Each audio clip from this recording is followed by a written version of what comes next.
Gintawag ni Israeli Prime Minister Benjamin Netanyahu nga isa ka failure ang missile attacks ng Iran sa Israel kang nagpasalig ngayon ang mga timalos. Ini ang gindeklarar ni Netanyahu sa security meeting sa Tel Aviv. Matandaan nga naglunsas ang missile attack ang Iran sa Israel bangod sa pagpangatake sini sa Hezbollah sa Lebanon. Hindi magdubo sa 180 ka missiles ang ginpalupad sang Iran sa Israel. Kalabanan sa mga ini ang na-intercept sang Israeli air defenses kag sa mga interceptor sang Estados Unidos. Wala sang gin-report nga napatay sa Israel sa mga pagpangatake. Apang may isa nga gin-report nga napatay sa okupado sini nga West Bank. Ginaimbestigaran subong sang Danes Police ang duha ka insidente sang eksplosyon malapit lang sa embahada sang Israel sa gwa sang Copenhagen, ang kapital sang Denmark.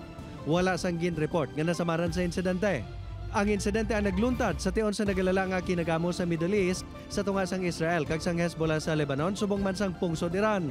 Isa naman ka Jewish school malapit sa embassy ang temporaryo nga ginsaradhan.